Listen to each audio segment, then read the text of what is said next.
नमस्कार, मैं हूं वंदना पांडे और आप देख रहे हैं के न्यूज इंडिया। खबरों की शुरुआत करने से पहले एक नजर हेडलाइंस पर। सीएम रावत ने पत्नी संग लगवाई वैक्सीन, कहा स्थायी समाधान नहीं, लॉकडाउन, लोग बने जागरूक। सीएम रावत ने अल्मोड़ा में विकास कार्यों के लिए दिए 37 करोड़ रुपए, अन्य विकास कार्यों को 14 करोड़ रुपए की जारी करने की स्वीकृति। उत्तराखंड में कोरोना का कहर जारी, 8,517 नए कोरोना मामले आए सामने, 151 लोगों की हुई मौत। उत्तराखंड में रेमडेसिविर की कालाबाजारी पर शासन सख्त, सभी जिलों के ड्रग इंस्पेक्टर को मिले सख्त कार्रवाई करने के निर्देश। उत्तराखंड में मौसम के तेवर तल्ख, घनसाली में बादल फटने से मची तबाही, कई हेक्टेयर भूमि बही। कोरोना संक्रमितों से वसूला ज्यादा शुल्क तो होगी कार्रवाई, शासन ने जारी किया आदेश, मनमानी करने वालों पर अब नहीं बख्शे जाएंगे। आप देख रहे हैं के न्यूज, खबरों का सारथी। खबर उत्तरकाशी के नौगांव विकासखंड के क्षेत्रांतर्गत गोडर पट्टी के ग्राम पंचायत चांदगुड़ू और खिरमू क्षेत्र में देर रात्रि को बादल फट गया, जहां काश्तकारों की खेती को भारी नुकसान पहुंचा है। लेकिन राहत भरी खबर ये है कि कोई जन व पशु हानि नहीं हुई है। जहां क्षेत्र पंचायत सदस्य मनोज पवार ने बताया कि रात्रि को जांदड़ू और खिरमू गांव के ऊपर बादल फट गया, रात्र को आवाज भी आई, सुबह देखा तो खेतों को भारी नुकसान पहुंचा। बादल फटने की सूचना स्थानीय प्रशासन को दी गई। उन्होंने बताया कि बादल फटने से कोई जन व पशु हानि की सूचना नहीं मिली है, जमीन काफी तबाह हो चुकी है। उप जिलाधिकारी चतर सिंह चौहान ने घटना की जानकारी मिलते ही राजस्व उप निरीक्षक को घटना स्थल पर जाने के निर्देश दिए। राजस्व निरीक्षक व उप निरीक्षक ने मौके पर पहुंचकर नुकसान का जायजा लिया।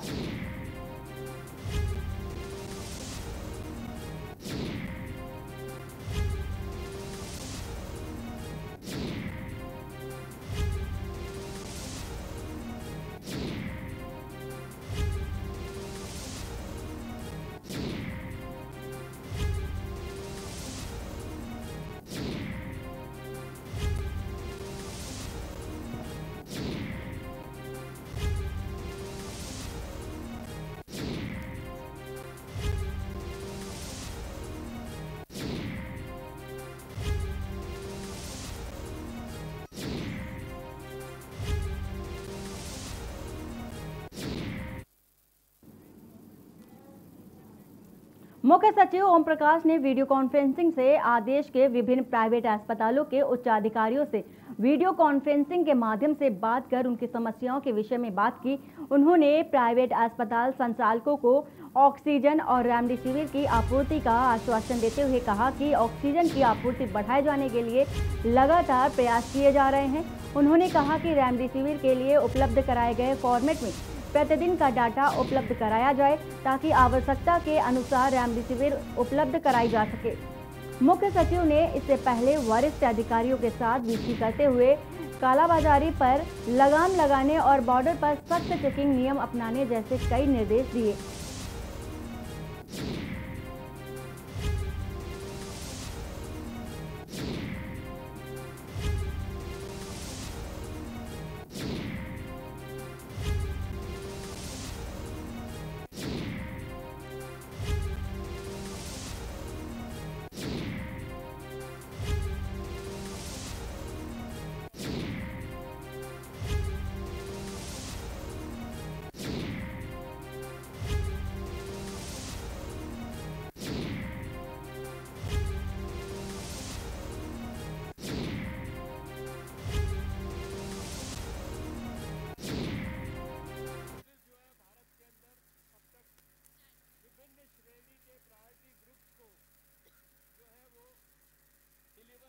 तेल की कीमत लगभग 200 रुपए लीटर पहुंच चुकी है।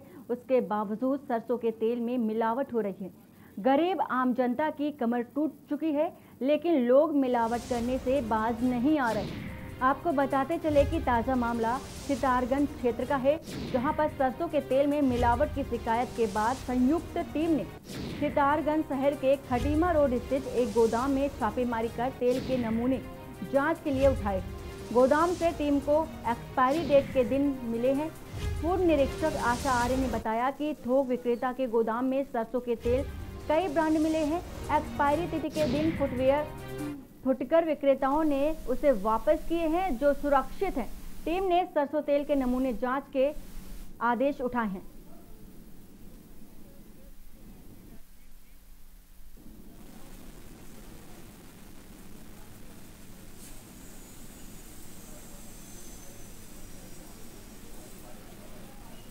जो है शिकायत आई थी इस पर तेल की मिलावट हो रही है करके, तो प्रशासन एसडीएम महोदय का फ़ोन आया था। उस बिहाफ में यहाँ पे जो है सैंपलिंग की जा रही है और सरसों के तेल की सैंपलिंग करी है हमने।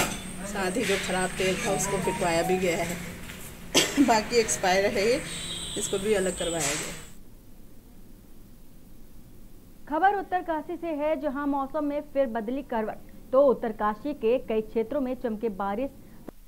उत्तरकाशी के निचले क्षेत्रों में तेज हवाओं के साथ झमाझम बारिश भी हुई। तो वह उत्तरकाशी के गंगोत्री क्षेत्र तेज बारिश के चलते घरों में घुसा पानी। वहीं नगर पालिका द्वारा बनाई गई नालियों का पानी पूरी तरह से घरों में घुस गया है। तो वहीं नगर पालिका की खुली पोल। तो नगर पालिका बड़े बड़े दावे कर रही है कि हम स्वच्छता पर कार्य कर रहे हैं, मगर देखा जाए तो थोड़ा बारिश हुई है और नगर निगम की नालियां पूरी तरह से जलमग्न हो चुकी हैं, क्योंकि पानी घरों से बाहर निकलना चाहिए वह घरों के अंदर जाना शुरू हो चुका है।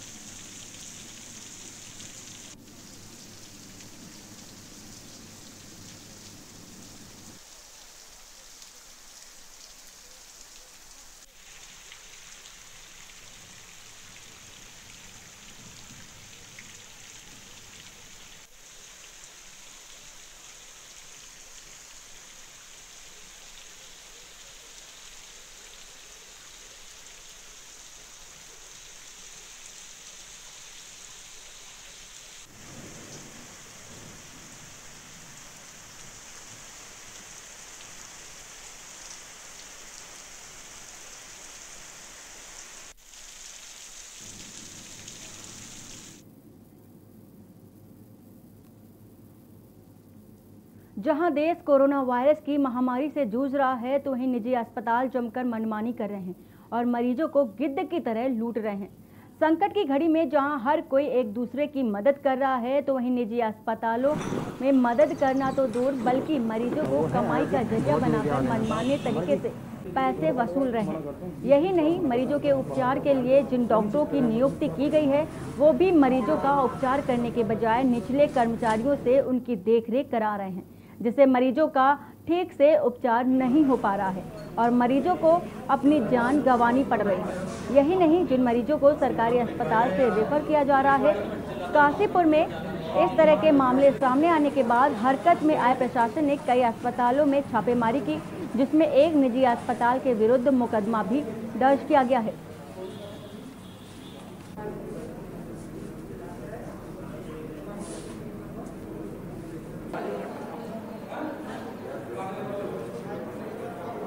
भाई तो आपका कैमरा दूर से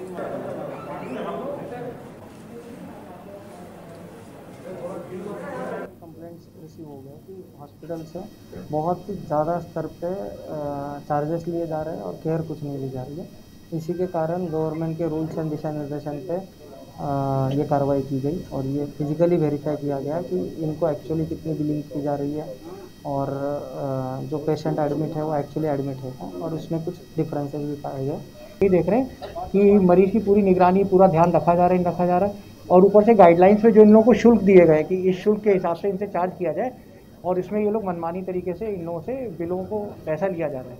जैसे कि सिर्फ ऑक्सीजन सप्लाई के लिए अगर 10-12 हज़ार रुपये का ये गवर्नमेंट ने, सरकार ने रेट निकाला है, तो इनकी वसूली 20-20, 25-25 हज़ार रुपये हो रही है। तो इस टाइम पे सीओ साहब हमारे साथ इसी चीज़ों में देख रहे हैं, सब लोगों के बिल चेक हो रहे हैं किस तरीके से कि मतलब इन लोगों का भुगतान लिया जाए, जिससे कि आम जनता को ज़्यादा पैसों का भुगतान ना करना पड़े।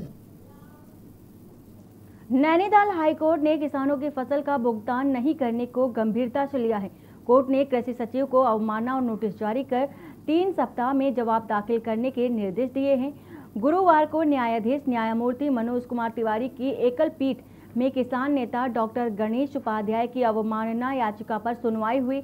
याचिकाकर्ता के अनुसार उनकी जनहित याचिका पर सुनवाई के दौरान सरकार ने हाई कोर्ट में हलफनामा दायर किया था कि किसानों को धान व गेहूं का भुगतान 48 घंटे से लेकर 1 हफ्ते तक दिया जाए। न्यायालय ने कृषि उपज के त्वरित भुगतान के आदेश दिए थे।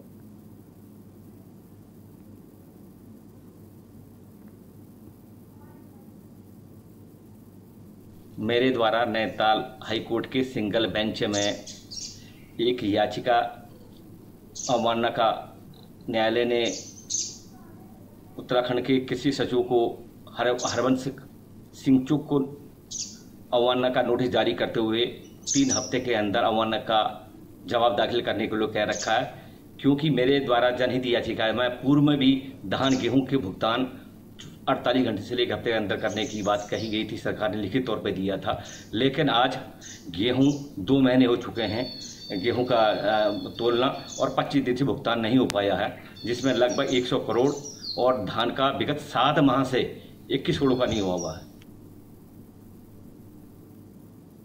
लक्सर के कोतवाली क्षेत्र के खेड़ी खुर्द गांव में पुरानी रंजिश के चलते 2 पक्षों में खूनी संघर्ष हो गया। एक पक्ष में दूसरे पक्ष पर अंधाधुंध गोलियां चला दी। इस दौरान गोली लगने से 3 लोगों की मौत हो गई, जबकि 6 से अधिक लोग गोली लगने से घायल हो गए। मौके पर भारी पुलिस बल को तैनात कर दिया गया है। घटना के बाद से ही गांव में तनाव का माहौल बना हुआ है। मृतकों के परिजनों का आरोप है कि पुलिस रंजिश के चलते गांव के रास्ते में घात लगाकर बैठे दूसरे पक्ष के कई लोगों ने उन पर गोलियां चला दी। पूरे गांव को छावनी में तब्दील कर दिया गया है।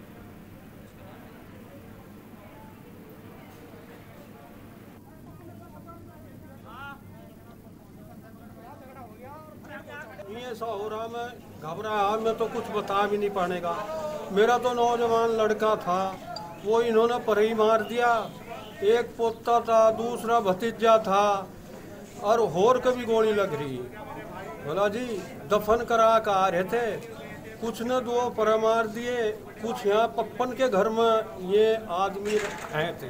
तो हमारे पास लगभग 2:30 बजे सूचना मिली थी कि खेरीपुर की गाँव में झगड़ा हुआ है, इसमें फायरिंग भी हुआ है।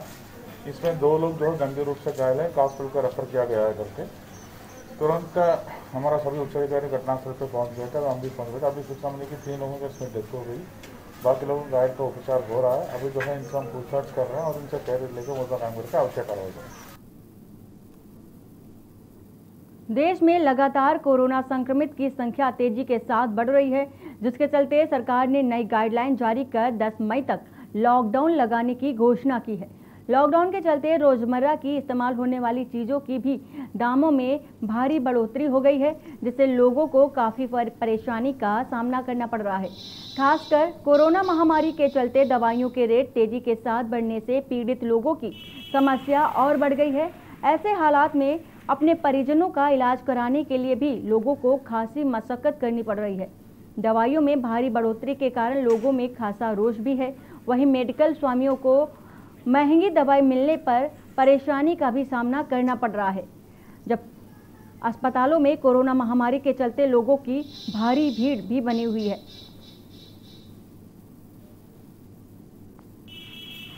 बढ़े हैं जैसे एंटीबायोटिक्स, पैरासीटामोल, और ये बढ़े इसलिए हैं कि रॉ मटेरियल ही ऊपर से महंगा हो गया है और 15-20 दिन से लोडिंग, अनलोडिंग, ट्रांसपोर्टेशन ये सब महंगे हो गए हैं। कोविड की ये जो तेज़ लहर आई है 1 अप्रैल से, तभी से लगभग दवाइयों के रेट काफ़ी आसमान छू रहे हैं। जैसे पैरासीटामोल है, ये भी काफ़ी महंगा हो गया है, और एंटीबायोटिक के भी काफ़ी रेट हैं। मेडिकल स्टोर पे कस्टमर जाता है, उसे MRP से भी ज़्यादा दवाई मिल रही है। राजधानी देहरादून में 4 दिन का कर्फ्यू बढ़ा दिया गया है। पुलिस द्वारा शहर भर में चेकिंग की जा रही है। कर्फ्यू के दौरान अस्पताल और अति आवश्यक वस्तुओं की खरीदारी के लिए छूट दी गई है। हालांकि कई लोग बेफिजूल बाहर घूमने वालों के खिलाफ चालानी कार्रवाई भी की जा रही है। सब इंस्पेक्टर राजेंद्र पुजारा ने बताया कि पहले बड़ी तादाद में मास्क न लगाने वालों के खिलाफ चालान कार्रवाई की जा रही है, लेकिन अब लोगों में जागरूकता आई है। सभी लोग मास्क लगाकर ही बाहर घूम रहे हैं। हालांकि सोशल डिस्टेंसिंग के खिलाफ कार्रवाई की जा रही है। वहीं के न्यूज़ संवाददाता ने इसका जायजा लिया है।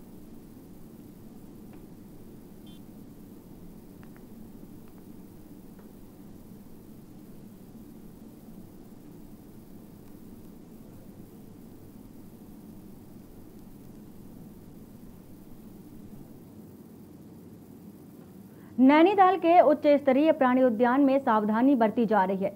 कोरोना वायरस का असर जू के जानवरों पर न हो, इसके लिए चिड़ियाघर में बने सभी बाड़ों की रेलिंग और सभी स्थानों में चूने और पोटेशियम का छिड़काव किया जा रहा है।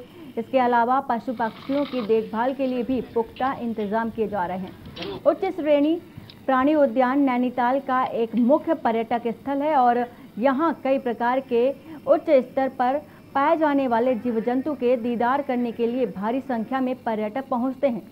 जू प्रशासन द्वारा प्राणी उद्यान में जानवरों के वार्डों में दूर रहने की हिदायत दी जा रही है, तो वहीं जानवरों की सुरक्षा के मद्देनजर सप्ताह में 2 दिन पूरे जू को सैनिटाइज किया जा रहा है और पशु पक्षी देखभाल करने वाले कर्मियों को पीपीई किट और पूर्ण रूप से सैनिटाइज होने के बाद ही बाड़े में प्रवेश दिया जा रहा है।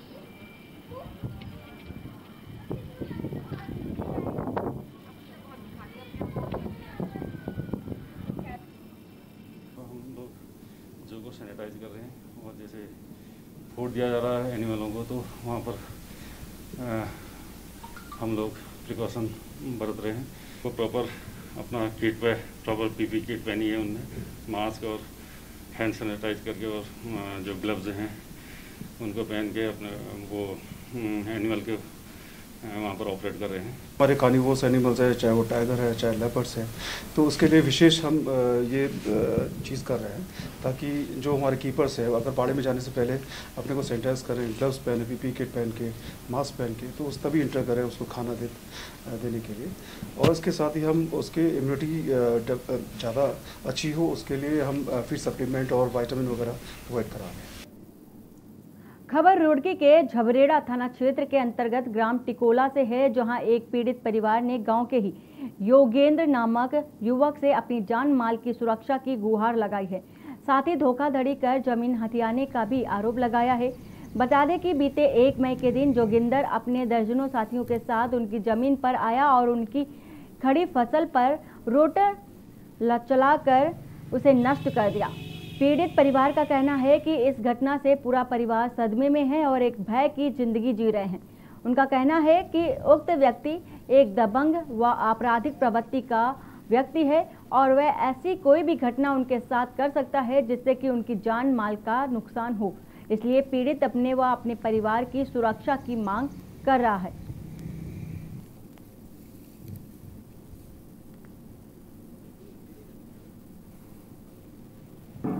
गांव के यह जोगिंदर प्रधान पवन सिंह सर, उन्होंने मेरी 1 बीघे ज़मीन देने की तय हुई थी। उन्होंने हमारा कर्जा जमा करने के लिए बोला था सर। उन्होंने हमारा कर्जा भी जमा नहीं कराया। वो हमारा कर्जा अब छूट में आया था जमा करके 1 बीघे की जगह 7.25 बीघे का बनाव करवा लिया सर, और उसका धोखाधड़ी से दाखिल खारिज करा लिया, हमें बिना पता लगे।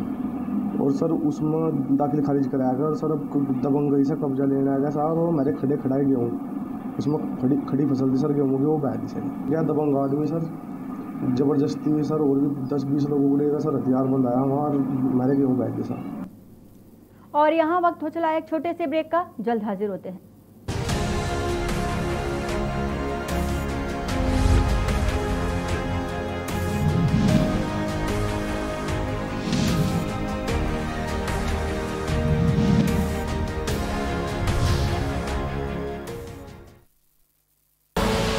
आप देख रहे हैं के न्यूज, खबरों का सारथी। जुबान के लिए उड़ चला गैरों की ज़मीं पर, खुशबू अपने पन की ढूंढता। दूर कितना भी जा, इस जुबान से दूर ना जा पाओगे। विमल, बोलो जुबान केसरी। आप देख रहे हैं के न्यूज, खबरों का सारथी।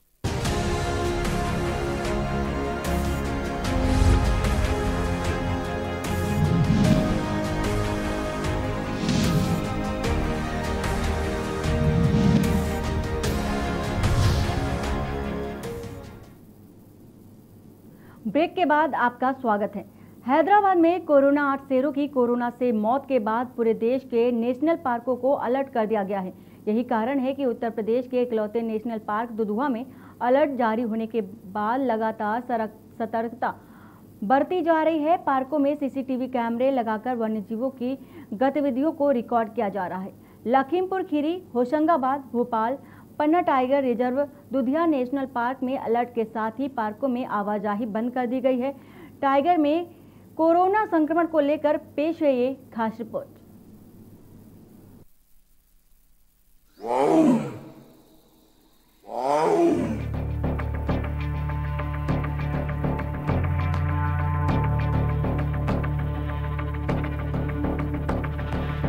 यूपी के लखीमपुर खीरी स्थित दुधवा टाइगर रिजर्व के बफर जोन में एक टाइगर ने एक युवक को घायल कर दिया।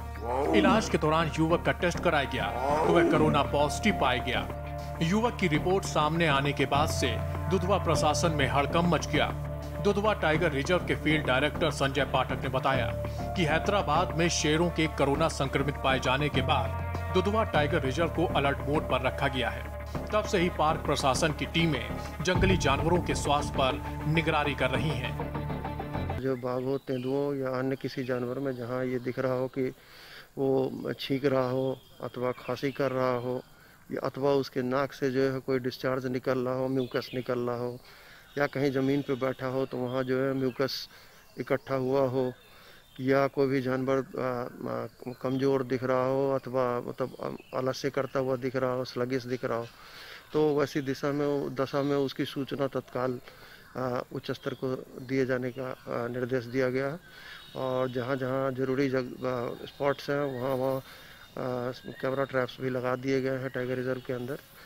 देश के तेलंगाना राज्य के हैदराबाद के एक जू में 8 लायन को कोरोना संक्रमण मिलने के बाद पूरे देश के नेशनल पार्कों को अलर्ट कर दिया गया है। अगर हम बात लखीमपुर की करते हैं तो लखीमपुर में ये आदेश आने के बाद यहाँ के पार्क प्रशासन ने इसकी कवायद शुरू कर दी है। दुधवा नेशनल पार्क के दरवाजे पर्यटकों के लिए बंद कर दिए हैं। अगर बाने यहाँ के director field director Sanjay Pathak की तो उन्होंने कहा कि इस दुधवा नेशनल पार्क में जितने भी वन्यजीव हों, चाहे वो लेपर्ड हों, चाहे टाइगर यहाँ पर बाघ हों, उनकी सबकी निगरानी शुरू कर दी है। बाकायदा उनके कैमरे लगा दिए गए ताकि अगर इस तरीके के कहीं छींकते और खांसते हुए कोई लक्षण प्राप्त होते हैं तो उसकी तुरंत सूचना ऊपर दी जाए ताकि उनको रोकथाम किया जा सके। अगर बात करें लखीमपुर की तो हमने के न्यूज़ ने शुरुआत में ही कहा था कि लखीमपुर के दरवाजे चूंकि पर्यटकों के लिए खुले थे तो यहाँ पर संक्रमण था। इसी बात को लेकर के न्यूज़ ने पहले भी आगाह किया था क्योंकि दुधवा नेशनल पार्क भारत नेपाल सीमा पर बसा हुआ है। यहाँ पर नेपाल के भी वन्यजीव यहाँ का आकर विचरण करते हैं। ऐसे में दुधवा नेशनल पार्क में खतरा और बढ़ जाता है। कहीं ना कहीं पार्क प्रशासन को विशेष सतर्कता बरतने की जरूरत है ताकि यहाँ के जो वन्यजीव हैं दुर्लभ उनको इस कोरोना जैसी महामारी से बचाया जा सके।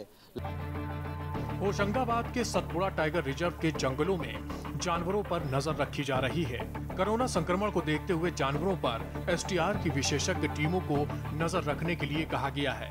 एसटीआर से मिली जानकारी के अनुसार पूरे एसटीआर सतपुड़ा टाइगर रिजर्व क्षेत्र में अलर्ट जारी किया गया है। भोपाल के वन विहार के असिस्टेंट डायरेक्टर अशोक जैन का कहना है कि हैदराबाद में शेरों में संक्रमण पाए जाने के बाद हम लोग अलर्ट मोड पर हैं। वहीं पन्ना टाइगर रिजर्व के क्षेत्र संचालक उत्तम कुमार शर्मा ने बताया कि कोरोना कर्फ्यू लगने के साथ ही 16 अप्रैल से पन्ना टाइगर रिजर्व में पर्यटकों के भ्रमण पर पूरी तरह से रोक लगा दी गई है। टाइगर रिजर्व के डॉक्टर गुरुदत्त शर्मा ने बताया कि एसटीआर के वह सभी कर्मचारियों को बताया गया है कि जानवरों को सीधे संपर्क में ना आए। वह कर्मचारी जो जंगली जानवरों के वार्डों के आसपास जानवरों को संपर्क में रहते हैं उन्हें विशेष निर्देश दिए गए हैं कि पहले स्वयं सैनिटाइज होकर जानवरों के वार्डों में जाएं और यदि किसी भी प्रकार के कोई जानवर संदिग्ध दिखाई देता है तो वरिष्ठ अधिकारियों को सूचित किए जाने के निर्देश दिए गए हैं। जानवरों में किसी भी प्रकार के लक्षण या कमजोरी दिखाई देते ही तुरंत जानकारी देने को कहा गया है। हमारे साथ हैं यहाँ पर मिस्टर अशोक जैन जी जो कि यहाँ के असिस्टेंट डायरेक्टर है। इनसे जानते हैं हम लोग कि सर जैसे कि हैदराबाद में पिछले दिनों कुछ जो शेर थे वो कोरोना संक्रमित पाए गए थे, उसके बाद एक अलर्ट जारी हुआ, तो उसके चलते यहाँ भोपाल के वन विहार में किस तरीके से क्या केयर की जा रही है? देखिए, सबसे पहले तो मैं आपको बधाई दूंगा कि जैसे कोरोना योद्धा क्षेत्र में उतर के काम कर रहे हैं, आप लोग भी कोरोना योद्धा हैं और पूरे रिस्क उठा के आप लोग ये कार्य कर रहे हैं। आप लोगों को बहुत बहुत बधाई हो। जहाँ तक ये वन्य प्राणियों में संक्रमण का सवाल है ये जानकारी हमको भी प्राप्त हुई थी कि हैदराबाद में इस तरह की कुछ घटना घटित हुई है। हम लोग विगत वर्ष से ही कोविड के संबंध में बहुत सजग हैं। राज्य सरकार और केंद्र सरकार द्वारा जो भी समय समय पर निर्देश जारी किए गए हैं, हम उनका अक्षरश अनुपालन कर रहे हैं। जैसे ही वन विहार के गेट में कोई भी वाहन या व्यक्ति प्रवेश करता है तो सबसे पहले फुटपाथ और टायर बाथ से ही होकर उसे गुजरना पड़ता है। जहाँ तक वन्य प्राणियों के प्रबंधन का सवाल है, इसको हमने 3 कैटेगरी में डिवाइड किया है।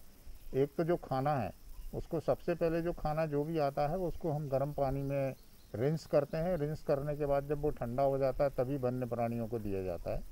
दूसरा बात, जो हाउसिंग है, जहाँ हमारे मांसाहारी वन्य प्राणी रखे हुए हैं, उनके जो जू कीपर हैं, केवल उनको ही अनुमति है उनके पास जाने के लिए। और जो हाउसिंग है, दिन में 2 बार उनकी धुलाई हो रही है। धुलाई के दौरान जो जू कीपर हैं वो उसमें हेड कवर रखते हैं, एप्रॉन पहनते हैं। इसके साथ साथ गमबूट और जो धुलाई की सामग्री है वो भी हम प्रॉपरली यूज़ कर रहे हैं ताकि किसी भी तरह का संक्रमण की संभावना ना रहे। सर ने जो बताई बात की, पूरी तरीके से जो केयर की जा रही है। आपको बता दें कि पिछले साल न्यूयॉर्क के जू में भी जो थे बहुत सारे जानवर जो है कोरोना संक्रमित पाए गए थे। साथ ही हांगकांग में भी कुत्ते बिल्लियों में संक्रमण पाया गया था।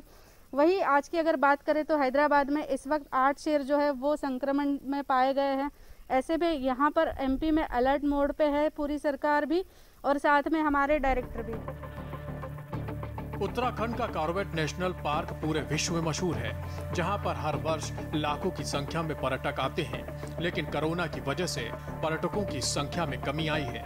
वहीं कोरोना का संक्रमण अब इंसानों के साथ साथ जानवरों में भी फैलने का खतरा बना हुआ है, जिसके चलते कॉर्बेट प्रशासन अब अलर्ट मोड पर आ गया है। जंगली जानवरों की सुरक्षा के लिए हर संभव प्रयास किए जा रहे हैं। वाइल्ड लाइफ से जुड़े हुए लोगों को भीड़ भाड़ वाले इलाकों से दूर रखा जा रहा है। कॉर्बेट टाइगर रिजर्व के डायरेक्टर राहुल का कहना है कि जंगली जानवर वाइल्ड कंडीशन में रखे जा रहे हैं। जंगली जानवर और वाइल्ड स्टाफ के बीच दूरी इतनी नहीं है जिसकी वजह से कोरोना संक्रमण इन जानवर तक पहुंच सके। इसके अलावा जो हमारे हाथी और कुत्ते हैं, उनकी सुरक्षा की कार्रवाई भी की जा रही है। एक और जहां इंसानों में कोरोना को लेकर हाहाकार मचा हुआ है, तो वहीं वन्य जीव खासकर टाइगरों में कोरोना के लक्षण पाए जाने से हड़कंप मचा है। अब ऐसे में जानवरों के समुचित इलाज और उनकी गतिविधियों पर विशेष नजर रखना नेशनल पार्कों के अधिकारियों के लिए किसी चुनौतियों से कम नहीं है। स्पेशल डेस्क, के न्यूज इंडिया।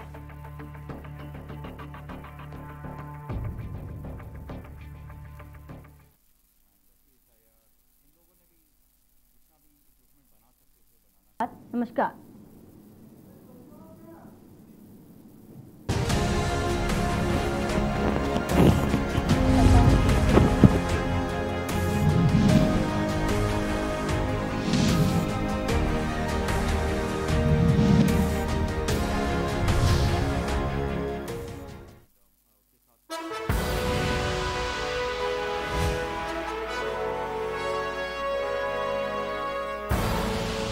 आप देख रहे हैं के न्यूज, खबरों का सारथी।